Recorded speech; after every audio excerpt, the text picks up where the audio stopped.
All right, welcome back, everybody. What I want to talk about today is unit efficiency, and specifically unit efficiency related to PVE and the twins. So I thought the best way to introduce this would be to look at the record book here for my different runs in PVE.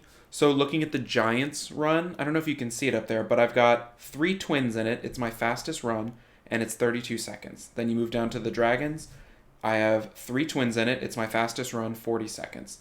Move down to Necropolis, 3 twins in it. It's my fastest run, 101. So in terms of units and efficiency, I'm using a total of 4 units for those 3 twins. I switch out the wind one in 2 of the dungeons, but it's really, really unit efficient. In terms of total units I use Galleon in 2, so we'll just count them off. So in the Giants, it's 5 units. Then we add 1 extra unit in Dragons, plus another twin. Yes.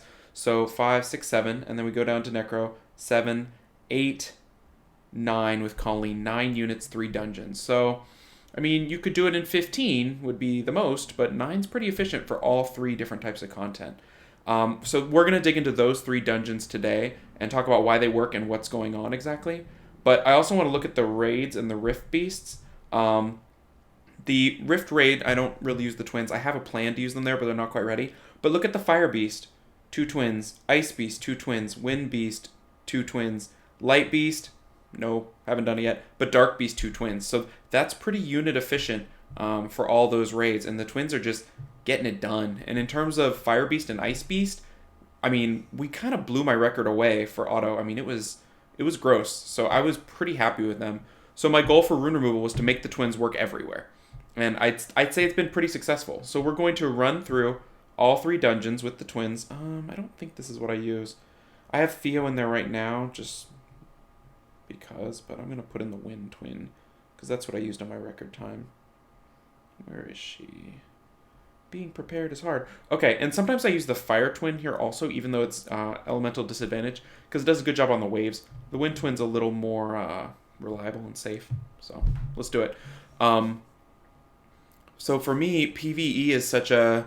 You have to do it, but it's not my focus. My focus is PvP, and so I want to be successful and efficient at PvE, but I also want to be as rune and unit efficient as I can, and those things go hand in hand. So if the twins work everywhere, I want to use them everywhere, and I want to give them the runes to help them accomplish that.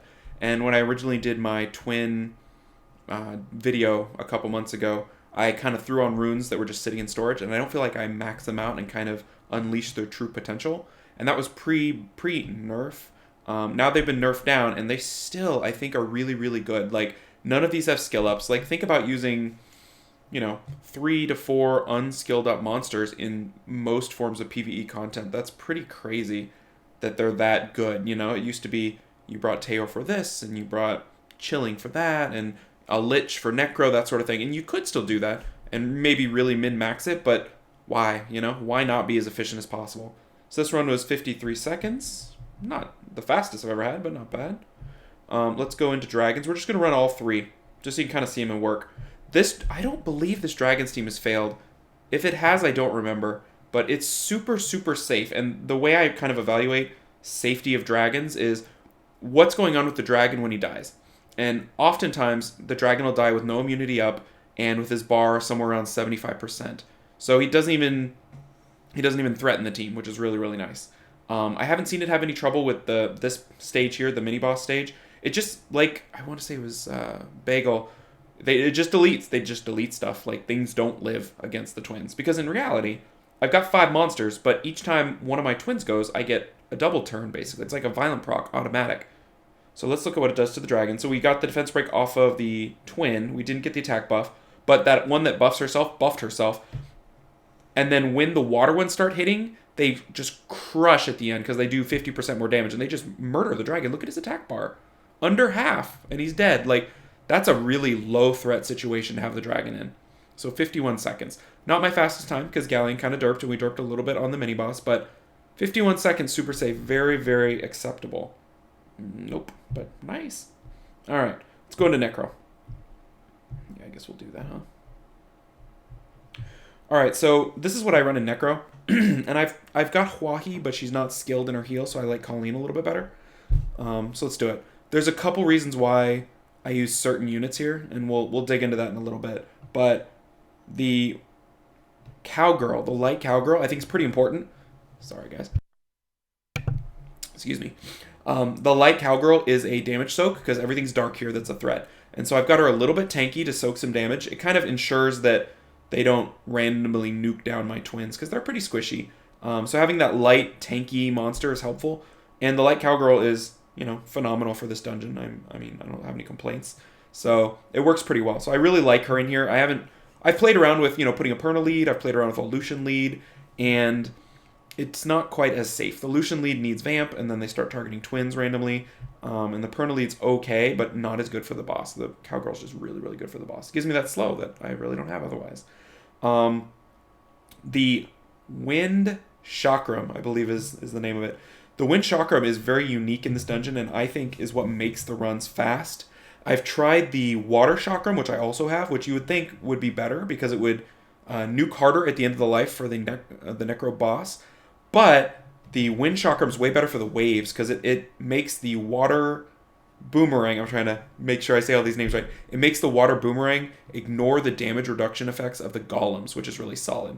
So 114 is a pretty typical run. You know, I've gotten a little bit lower, but it doesn't go up into the mid 120s, which I've used the Water Chakram, and it does go into the mid 120s. So that's the major difference. So I want to show you the runes because I think, you know, that's a huge part of it, and kind of talk through a little bit more of what's going on strategy-wise.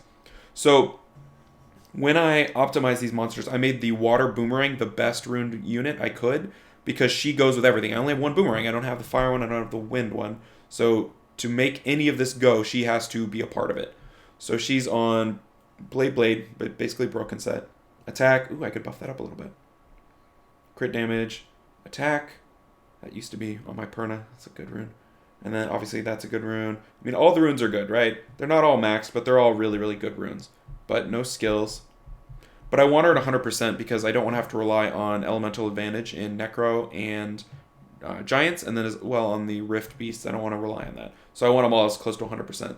So here's the water... Ooh, whoops.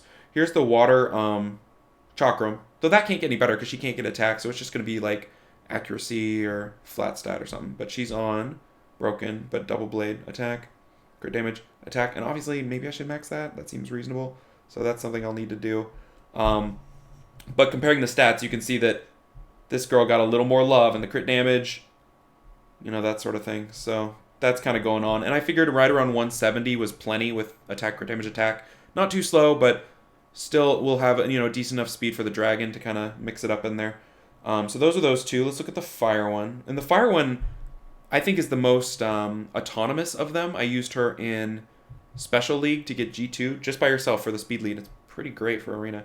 So here's the runes. Attack, crit damage, attack. And I just used a bunch of broken stuff. Man. I just used a bunch of broken stuff on these units to get them where I wanted. So pretty good stats, but not quite as good as the other two. So she's at 172. And one little runing thing I did is you'll notice this one's at 172 with 103 base. This is at 171. And this is at 172, 103 base. So, actually, no, it's one speed faster. So adding is hard. This is 171, I guess. I want her going first because she AoE defense breaks. So I want her to pull AoE defense break and then all the other ones to go. So that was one little thing I did when I ruined. I made her the fastest twin. All right, and then the wind one is the least used one, but where she's used, she's really, she's good. So she ended up on Swift, which meant I was running out of stats on my runes to get her where I needed her. That's a good one. So she's on Swift to get up to the speed, and she's a little faster than the red one, so didn't quite make the right call there, but that's her runes. And they just nuke like crazy in those 3 dungeons. Let's go ahead and look at the other kind of supplemental monsters just to talk about them a little bit. Galleon, I made a little more offensive this month. Couldn't quite get the crit rate I wanted, but I got the accuracy, the crit damage, and of course the speed. So he's, oh, well, I could do that. That would be useful, wouldn't it? He's on speed, crit damage, attack with a focus set to get that accuracy. We also used a Verd. Where's the Verd? Nope, wrong Verd. Yeah, damage Verd. So broken set again, attack, crit damage, attack. Why do I never max runes? It's apparently a problem. So that's Verd. COLLEEN's, you guys aren't going to like the COLLEEN. You're not going to approve, but I'm going to show her anyway. She's a damage COLLEEN. It's the new hotness, right? Attack, crit rate, attack. I don't think anyone's ever done it, but I want it because I want as much efficiency as I can, and she's got most of the stats I want, so why not let her jump in there and nuke a little bit? I mean, you know, it's just a little bit more. So she's a damage Colleen, you know, it's a thing. So that's the Colleen. I put one revenge set in there for R5 if I need an R5, and for the Necro boss as well. And then what am I missing? Let me think. Oh yeah, the Cowgirl. The Cowgirl is also pretty important. So she's on double revenge, broken, HP, crit damage, attack. So that HP rune, plus she's got decent base for a 3-star. Puts her into the 20k HP level, which is safe-ish. Good crit damage, and the attack's not too bad. So she's not the nuker, she's the debuffer and, you know, damage soaker. So those are the stats for the twins in those dungeons, and I mean, if you have not maxed them out, I'm happy with it, but maybe it's just, you know, recency bias, and I ruined them up and they're working and I'm happy, but I think it's a really effective way to streamline your PVE and not have to worry about it so much. I mean, a lot of my former units for those areas they're not requiring runes, and they don't have a use in PvP, so I don't have to worry about them. I don't spread as thin. I can spread a little thinner on my PvP content monsters. So anyway, a lot of talk. We looked at the twins. They nuke real hard. Give them a try, and we'll dig into them a little bit more in the Rift Beasts. I think in another video we want to kind of separate those out. So hope it was helpful. Hope you guys enjoyed it, and I will catch you later. Take care, everybody.